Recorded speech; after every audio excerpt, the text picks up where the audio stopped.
네, 반갑습니다. 앞에는 공직 30년인데 저는 시설 근무 30년 됩니다. 89년부터 장애인 거주시설에서 근무했습니다. 그 당시에 장애인 130명에 직원 10명이었습니다. 예, 한 명의 생활재활교사가 20명의 장애인을 1년 365일 24시간 보살펴야 되는 그런 열악한 환경이었습니다. 제가 그 당시 4년제 대학 사회복지학과를 졸업하고 현장에 갔더니 저만 4년제 졸업한 왜 너가 여기 왔느냐라는 질문을 굉장히 많이 받았습니다. 그러다가 2001년도에 드디어 2교대제가 도입이 됩니다. 4.7명당 생활지도원 2명을 지원하게 됩니다. 물론 저희가 시설 신고증 반납하고 데모하고 울면서 하소연해서 얻어낸 결과였습니다. 그 당시에는 천지가 개벽하는 줄 알았습니다. 그래서 너무나 기뻤고 근로기준법이 뭔지도 모르고 그냥 12시간만 일할 수 있다는 거, 12시간 쉴 수 있다는 것, 거기에 굉장히 만족했었습니다. 근데 근로기준법이라는 것이, 법이라는 것이 생물이지 않습니까? 살아꿈틀거립니다.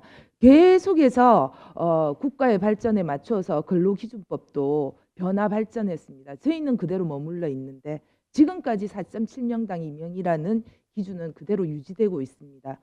예. 그러다 보니 모든 시설의 원장, 관장, 관리자들은 뭐가 되겠습니까? 근로기준법 앞에서 범법자가 되어버립니다. 범법자가 되지 않기 위해서는 어떻게 해야 됩니까? 4.7명당 2명이라는 기준을 갈아엎어야 됩니다. 변칙 3교대가 나옵니다. 예, 휴일 노동, 예, 야간 노동에 대해서 예, 휴게 시간도 담보해야 되고 예, 여러 가지 우리가 살펴야 될 부분들이 많습니다. 근데 야간 휴게 시간을 준다고 해서 우리가 따로 방을 만들어낼 수 있는 여건도 못 되고 그러다 보니 어떻게 하겠습니까? 시간만 요 야간 휴게야 해놔놓고 일은 그대로 그 자리에서 그대로 진행이 되는 거예요. 그러다 보니 그게 다 뭡니까? 요즘은 젊은 사람들한테 내가 89년도에 그래 일했다 이라며 그때는 그때고 지금은 지금입니다 하고 그죠? 바로 어떻게 합니까? 고용노동부로 갑니다. 그 사진 찍어서.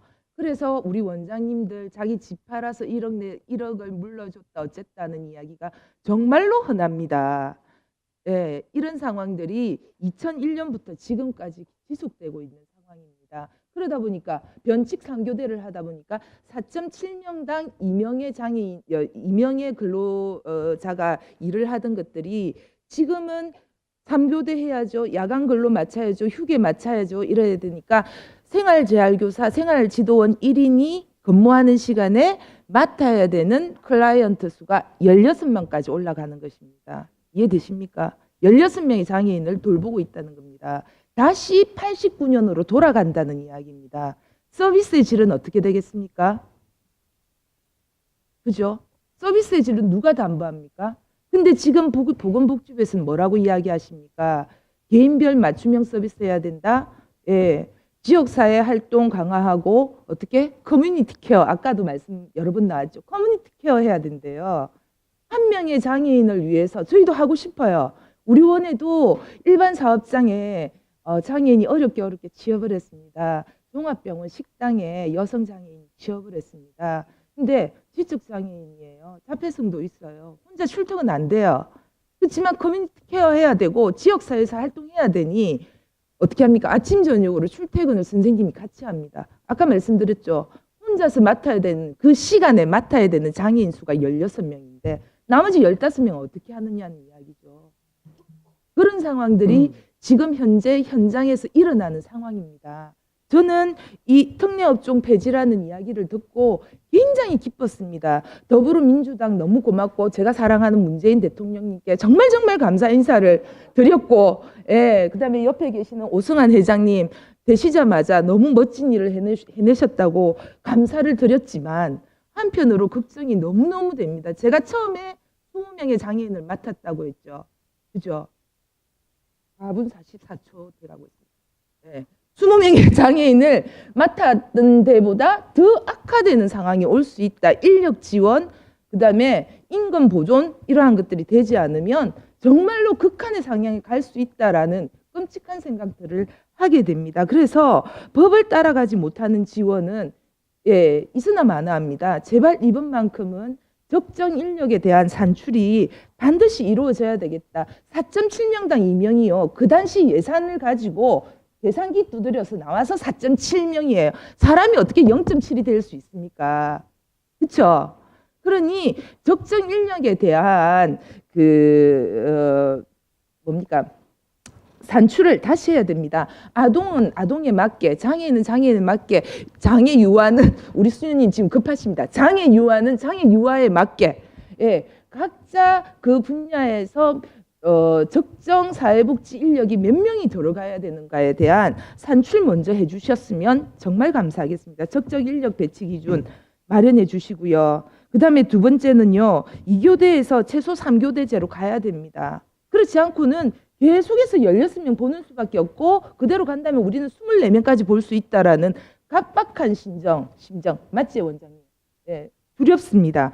그리고 뿐만 아니라 3교대제로 가면서 그에 아울러서 야간 및 휴일 근무자 지원되지 않으면 우리는 전부 다 그대로 범법자일 수밖에 없다라는 생각을 하게 됩니다. 그리고 세 번째로는 연장 근로수당을 지금 장애인 거주시설 같은 경우는 생활지도원은 40시간, 그 외에는 20시간의 연장 근로수당을 주고 계십니다. 대단히 감사한데요. 이게요, 사실은 기본급 성격입니다.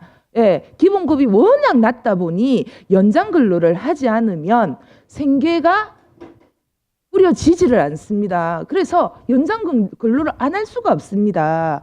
근데 이 연장 근로를 52시간으로 줄여버리면 52시간 되면 연장 근로 시간이 줄죠? 실질 임금이 어떻게 되는 겁니까? 깎이는 거예요. 지금도 살기 팍팍한데 예, 제가 부산에 와서 7분 취하겠습니다. 예, 그래서 시간의 수당 감소분에 대한 기본급 인상도 꼭 신경을 써서 이루어져야 된다. 근데 이러다 보면은요, 예산이 한도 끝도 없이 늘어납니다. 제가 우리 장애인 거주시설만 하면은 이게 정말로 이 아까 말한 야간이니 뭐니 다 하면은 추가 인력이 5,042명이 필요하고요. 예, 추가 예산만 해도 968억이 늘어나야만 이게 유지가 됩니다. 그 많은 돈, 그 많은 인력을 어떻게 3년 사이에 확보하겠습니까? 우리도 그렇게 몰상식하게 몰아붙이는 사회복지사들이 아니지 않습니까? 그래서 제발 지금부터라도 계획을 수립하셔서 한 해 한 해, 한 스텝 한 스텝 밟아 나갈 수 있도록 준비를 하고 같이 마음을 합쳐서 어떻게 작은 성과라도 일궈 나가는 그런 상황들이 됐으면 좋겠다. 그렇게 된다면 정말 보건복지부에 감사를 드릴 겁니다. 감사합니다.